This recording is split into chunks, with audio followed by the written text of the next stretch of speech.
It always starts subtly, a laugh slightly louder than the joke deserved, a head nod a fraction too eager, an agreement voiced before the thought is even fully formed. You feel it in the air, don't you? That shift, that slight greasing of the gears. You think it's rapport, genuine connection, but it's not. It's calculation, a performance calibrated down to the micro-expression. The suck-up isn't seeing you. They're seeing the throne you sit on, real or perceived, and the crumbs they believe they can scavenge from beneath it.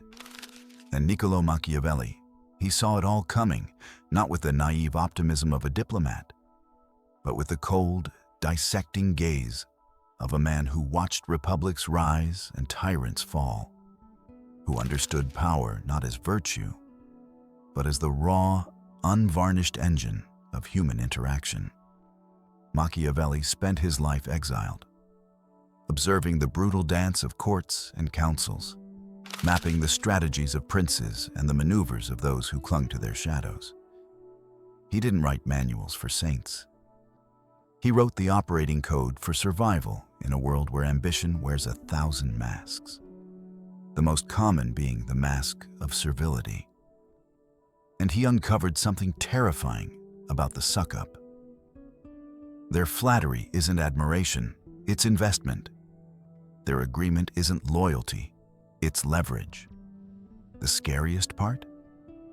They often believe their own performance, blurring the line between tactic and identity. You might think they respect you, but what they truly respect is the power you represent, a psychological lever they intend to pull for their own ascent. And when that lever stops yielding returns, their devotion evaporates faster than morning dew in the Florentine sun. Machiavelli called this dynamic the essence of realpolitik, governing based on practical realities, not ideals.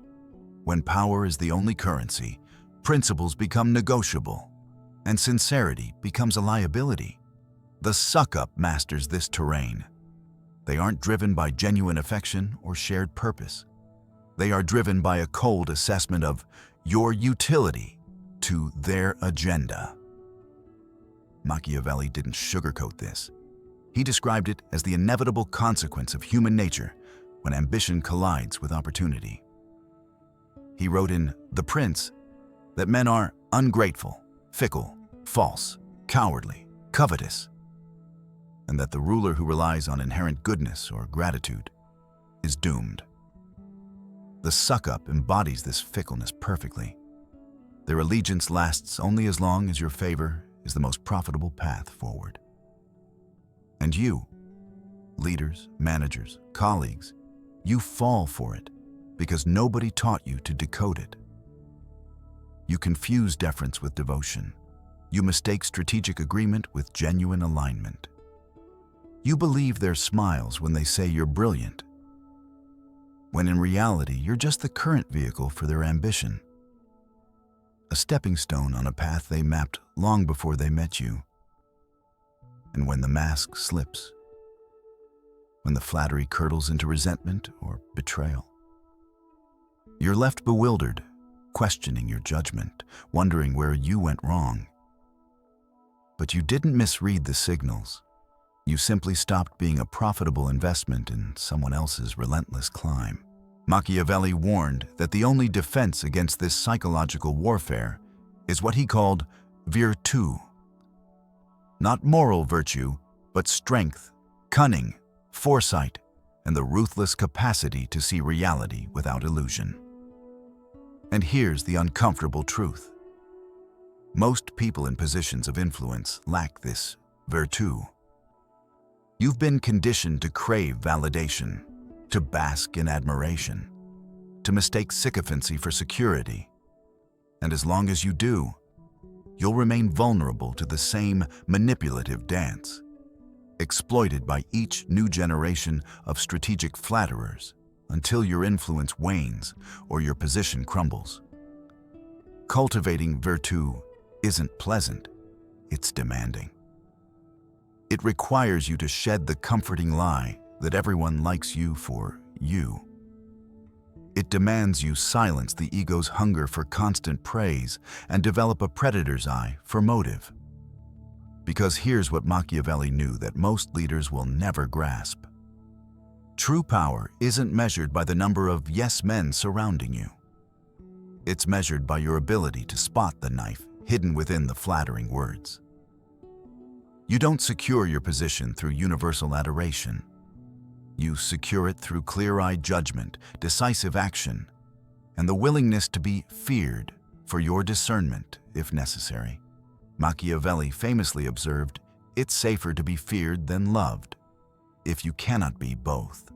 The suck-up preys on the leader who desperately wants to be loved, mistaking that desire for strength. A leader who possesses true virtù cannot be manipulated by flattery.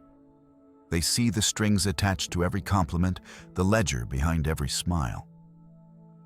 They are no longer a mark in the suck-up's game. They are the master of their own court. Machiavelli saw that the greatest weakness of rulers isn't external threat, but their own susceptibility to the honeyed poison of insincere praise. You call it building rapport. You call it fostering loyalty. You call it team spirit. But Machiavelli had a different name for it. Strategic vulnerability. He warned that leaders who ignore the cold calculus of human ambition become puppets of the most cunning flatterers, bending their decisions to appease those whose loyalty vanishes the moment a better offer appears. You stop leading and start performing, accepting praise, rewarding sycophancy, mistaking silence for agreement, until you forget how to hear dissenting voices or spot genuine critique. And the suck-ups, they sense this blindness more acutely than you realize. The very thing you think builds your power base, surrounding yourself with agreeable voices, becomes the very reason your judgment falters and your decisions grow weak. Why? Because the suck-up's instinct, Machiavelli taught, isn't drawn to truth or challenge. It's drawn to opportunity, to access, to the leader they believe they can most easily influence or exploit. The moment you make your need for constant validation obvious, without discernment, without boundaries, you don't become more powerful. You become a target, a tool, ultimately expendable. And yet, here's the paradox that keeps most leaders trapped. You fear isolation more than you fear insincerity. You'd rather be surrounded by flatterers than face the difficult truth. You'd rather reign in a comfortable bubble than endure the friction of genuine, challenging counsel. But Machiavelli taught that until a leader embraces the solitude of true judgment, they will never be truly secure. He wrote that virtù is a path not for the faint-hearted, because it requires you to kill the part of yourself that craves constant approval, to let the comforting illusions burn so that the clear, cold light of reality can guide your hand. But let me tell you something Machiavelli implied, but rarely stated so bluntly. Wielding virtù is isolating, profoundly isolating. Because as you sharpen that lens, you begin to see the games with terrifying clarity. You see the calculated laughs, the rehearsed agreements, the subtle shifts in posture that signal ambition masquerading as loyalty. And when you act on what you see, when you sideline the obvious flatterer or challenge the convenient consensus, they turn on you. They whisper that you're paranoid, cynical, distrustful. They accuse you of poisoning the well. But you're not the poison, you're the antidote. And people hate the cure when it exposes the disease they've grown comfortable hosting. Machiavelli understood this dynamic intimately. He witnessed the downfall of leaders blinded by their own courts, surrounded by smiling faces hiding daggers of ambition. And suck-ups, Machiavelli revealed, thrive in systems that reward superficial harmony over hard truths. They are masters of appearing indispensable, of weaving narratives of devotion while quietly undermining rivals. But Machiavelli didn't romanticize their plight. He saw them as inevitable players in the power game, dangerous precisely because their weapon is the leader's own vanity. He warned that if a leader does not cultivate the virtù to see through this inner circle of illusion, they become its prisoner, rewarding the very behavior that weakens them, mistaking the flatterer's performance for genuine service. And here you are thinking you're building a loyal team, that if you just reward the eager ones, promote the agreeable ones, trust the ones who laugh loudest at your jokes, you'll create unbreakable bonds. But that's not how the suck-up operates. Machiavelli taught that strategic flattery is a trap. It distorts reality and replaces it with a hall of mirrors designed to reflect only what the leader wants to see. And until leaders develop the virtù to shatter those mirrors, they are doomed to be manipulated, their reigns shortened by the very sycophants they believed were their strongest supporters, each betrayal leaving them more bewildered than the last, never realizing they were complicit in their own downfall. And here lies the most Machiavellian twist of all. The suck-up who once praised you as a visionary will one day subtly undermine you as a fool, not because you changed, but because you ceased to be the most advantageous patron for their ambition. And they'll do it with a smile, cloaked in plausible deniability. Machiavelli called this strategic abandonment. Inevitable when the leader fails to recognize the transactional nature of the flatterer's loyalty. You didn't betray them. You simply became a less valuable asset in their relentless portfolio management. You were never their true leader. You were always a temporary holding. And that's why they discard you. Not for your failures, but for failing to remain the golden goose. Your utility expired. Machiavelli once observed, "Men are so simple and so much inclined to obey immediate needs that a deceiver will never lack victims for his deception." And nowhere is this more evident than in the dynamic between the powerful and the suck-up. Both parties engage in a dance of mutual exploitation. The leader seeking the narcotic of validation, the suck-up seeking the currency of influence. You call it networking, you call it loyalty, you call it ambition. Machiavelli called it the game. And like a gambler convinced the next hand will be lucky, you keep trusting the charming flatterer, thinking this one is different, but they never are. Because you have not yet asked the most critical question a leader can ask. What if my desire to be admired is my greatest weakness? You want to blame the suck-up. You want to call them manipulative, insincere, parasites. But Machiavelli would fix you with that Florentine stare and ask, "And why did you create the environment where such tactics flourish? Why did you reward the performance you craved instead of the substance you needed?" You see, the leader who refuses to confront their own need for constant affirmation is destined to be played by those skilled in dispensing it. You are not an innocent victim. You are an active participant. You chose to hear the pleasant lie over the uncomfortable truth. You chose to elevate the agreeable voice over the challenging one. Because facing the limits of your own charisma or judgment was far more terrifying than basking in the warm glow of insincere praise. And here's where most leaders stop listening. Because this is where the comforting illusion ends and the hard work of virtù begins. Machiavelli didn't offer feel-good platitudes. He didn't give you 5 steps to being universally beloved. He gave you the brutal, unending task of ruthless discernment, of learning to listen, past, the words to the motive beneath, of developing the stomach to punish flattery as the insidious weapon it is, of sitting in the uncomfortable silence after dismissing a sycophant, and trusting your judgment over the chorus of approval you've grown addicted to. And make no mistake, that addiction will fight back. It will tell you that you need your cheerleaders, that dissent is disloyalty, that no leader can stand without a court of admirers. But Machiavelli's legacy whispers something far more potent. It whispers that the leader who can stand without their chorus, without constant praise, without universal agreement, without the need to be seen as infallible, is the leader who is finally formidable, free from manipulation, free from the need for performance validation, free from the tyranny of being governed by the lowest common denominator of agreeable voices.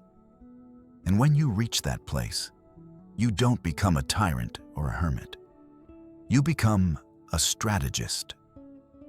You become focused, decisive, unclouded by the fog of flattery. And that is when, paradoxically, you will attract a different kind of follower. Not the sycophant seeking crumbs, but the capable ally seeking a leader worth following. They won't flood you with empty praise. They'll offer measured respect. They won't agree with everything. They'll challenge you with substance. They won't cling to your coattails. They'll stand beside you, drawn not by the promise of easy favor, but by the gravity of genuine competence and clear-eyed purpose. And you'll value them, not because they stroke your ego, but because they strengthen your hand. You'll recognize the suck-up instantly, not with anger, but with the detached precision of a master player spotting an amateur move. And you'll deal with them not through emotional outbursts, but through the cold application of consequence. Diminished access, ignored suggestions, the subtle but unmistakable withdrawal of opportunity. Because Machiavelli taught that the most effective punishment for the manipulator is the removal of the stage upon which they perform. And when that moment comes, when you finally realize you don't need the suck-up's validation anymore, you'll start to notice something powerful. You'll notice how the atmosphere shifts. The air becomes clearer, sharper. The weight of genuine responsibility replaces the hollow echo of performed loyalty. Machiavelli knew that the leader who embodies virtù transforms their environment. The skilled are emboldened, the mediocre are exposed, and the suck-ups either adapt, becoming genuinely useful, a rare transformation, or flee to softer targets. You become untouchable, not by force of tyranny, but by force of perception. You see the game, and seeing it, you control it. And here's where it gets revealing. The very suck-ups who once lavished you with praise will begin to resent your clarity. They'll whisper that you've become cold, arrogant, isolated. They'll say you don't listen, that you've lost touch. But what they really mean is that you've stopped playing their game. You've stopped rewarding the performance. You've stopped mistaking agreement for value. You've dismantled their stage, and without that stage, they are powerless. You've stopped being a source of easy advantage and started being a leader who demands substance. Machiavelli understood that power dynamics are eternal, and the suck-up is a recurring character. He didn't seek to eliminate them. He sought to arm the leader against them. You think you're being a good leader when you say things like, "I value a positive team culture," or "I appreciate loyalty above all." But Machiavelli would caution you that what you call positive culture can become a breeding ground for insincerity. And blind loyalty is often the mask of the opportunist waiting for their moment. True strength lies in fostering an environment where merit and frank counsel are valued, where flattery is recognized as the dangerous currency it is, and where the leader's own need for validation is ruthlessly subordinated to the demands of effective action. But here's the ultimate Machiavellian lesson. When the suck-up finally turns, when their hidden ambition surfaces as betrayal or passive aggression, don't feel surprised. Feel confirmed. Thank them. Not for their treachery, but for providing the final, irrefutable proof that your virtue was necessary. In that moment of revealed motive, you have two choices. You can rage against the betrayal, become bitter, join the chorus of leaders who lament the disloyalty of others while ignoring their own role in fostering it. Or you can do what Machiavelli would have advised. You can refine your discernment. You can strengthen your resolve. You can deepen your understanding of the game. You can embrace the lifelong discipline of virtù, becoming a leader whose power stems from within, impervious to the cheap tricks of the strategic flatterer. And if you've felt the sting of the suck-up's betrayal, if you've seen the hollowness behind the eager smile, if you recognize the dangerous allure of constant praise, don't just scroll away. Don't let this be another insight lost in the noise. Take a moment right now, like this video if it struck a chord. Share it with another leader, another colleague, another person navigating the treacherous waters of ambition and influence. Subscribe for more unflinching analysis of power, human nature, and the strategies that truly matter. Your engagement isn't just support, it's a signal. It helps cut through the noise, reach those still trapped in the suck-up's gilded cage, and build a community that values substance over spectacle. Help us spread this crucial understanding. Help us foster a world where real virtù is recognized, one clear-eyed leader at a time. The game is always being played. Will you be the pawn, the player, or the master? Choose wisely.